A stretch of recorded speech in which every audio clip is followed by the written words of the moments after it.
So in today's lecture, we want to explain a concept under rate law and order of reaction. So here we want to focus on zero order and first order. These are topics that are common among the 100 level University of Ibadan, FUNAB and some other schools. So we're going to start from a very simple basic concept.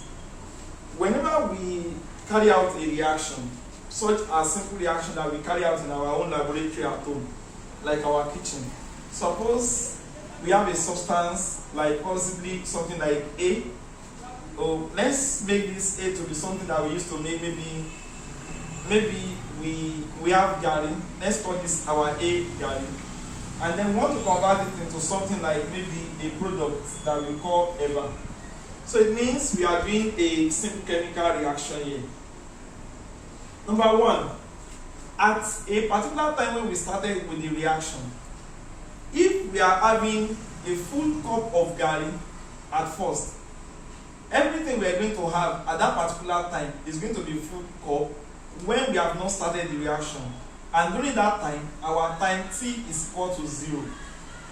But immediately we start the reaction, the garri starts reducing, the eba starts showing up now. So meaning that our reactant is now going into product. So the reactant will be decreasing and the product is going to be increasing. How fast this reaction will occur depends greatly on the amount of garri that we have. So therefore, I want to write a simple equation. And that equation is this. There is going to be change in the amount of garri that I have with time. So we're going to think about something like change in the concentration of the reactant, because this square bracket means concentration, divided by change in time. So just like the A, the T. But this, my garri is going to be reducing. So I'm going to put a negative sign. So meaning that the rate at which my garri is reducing. But you know that the garri that reduced or disappear is converted into what? The product, right? So in that case, this guy is going to increase. But the rate of decrease here is the rate of increase here. So I can say rate of that reaction equals to negative change in concentration of A over change in time.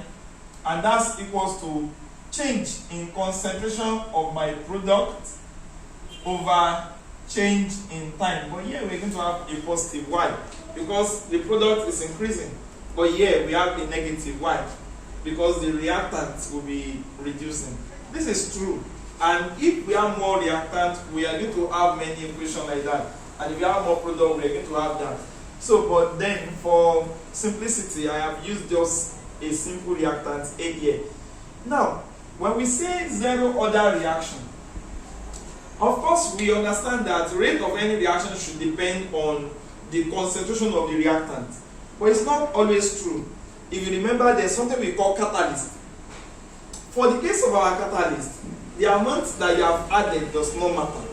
So what matters is it present or not? Once you use a catalyst, either small or plenty, the amount of catalyst does not determine how fast reaction will go.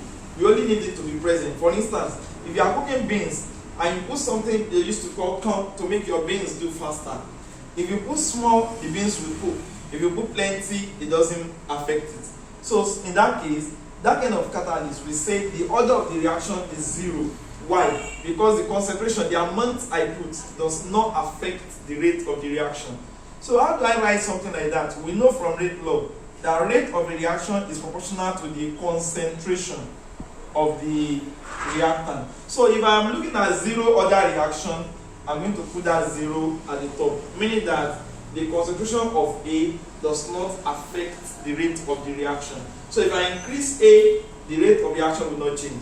If I reduce A, the rate will not change. So from there, I can now say, okay, let's remove this proportionality sign. I will now say rate of reaction equals to K multiplied by the concentration of that A to power of 0. Of course, simple mathematics. Anything raised to the power of 0 is 1. So the concentration of A to power 0 equals to 1. And if that's true, I can now write from here that the rate of the reaction equals to K multiplied by A raised power 0 equals to 1. So therefore, for a zero order reaction, my rate of reaction is equals to K, which is called the rate constant, K.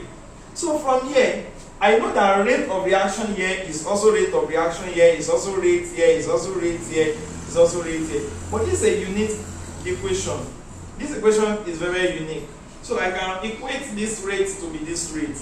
And if that rate equals to this rate, then this guy, negative change in concentration of A over dt, will be equals to K. So from there, I can write one or two equations. So what I'm going to have next is that since rate equals to rate, the rate here is what? Negative the concentration of A over the time equals to, what is the rate here? Is K, which is the rate constant. So what we want to do here is that we want to make something the subject of the formula. And in that case, we have to allow this change in A to stay alone. And to do that, we cross multiply. So the T will come and meet K. So I'm going to have negative of the concentration of A to be equals to K dt. Then I don't want negative here, so I will multiply both sides by negative. If I do that, here becomes positive and here becomes negative, right? So change in concentration of A will now be equals to what? Negative K multiplied by change in the T. So at this point, what we are going to do is that we are going to supply something they call integral sign. So meaning we need to integrate at this point. The concept of integration is not too formidable. So it's something we can easily understand. But this is the symbol for integration, like a very long S, like a snake. So anything we don't have the at the back, we call it a constant. Like here, the A, so this is not a constant, but there is 1 here as a constant. When we have something like minus K, this minus K does not have anything like D. It's not dk. So therefore, everything here is a constant. But if it has D, it's not a constant. So meaning this one is not a constant, and this one is not a constant. So the only thing that we can integrate is something that is not a constant. We can't integrate a constant. So I'm going to leave this constant out, minus K, so I can only integrate the T. So during the course of integration, every time integration sign come along with differentiation sign, this D, they tend to cancel effect of each other. Let me just use that word. It's not mathematical, but then you can learn with that. So meaning that this guy and this guy will cancel each other now. So what you're going to have here is just going to be concentration of A, and that is going to be equals to this one. We also cancel this differential sign. So you're going to have minus K, then you're going to have T. So that's what you have at this point. And in that sense, in that wise, whenever we do integration like that, we need to introduce a constant. And the constant here, I call it C. Some people will call it I. So every time you do this differentiation, you have to add a what? A constant, and I use C in my own. So at this point, I can decide to make this my constant subject of formula, because it's a must I get its value. And if I need to get its value, I'm going to say C will now be equals to what? I am going to transfer this negative to this side, So meaning concentration of A, then plus, negative become positive. So you're going to have KT. So once we get to this point, we're going to make an assumption. And that assumption we're going to make is that before we start this reaction, what was the value of T? Time T was 0. Is that true?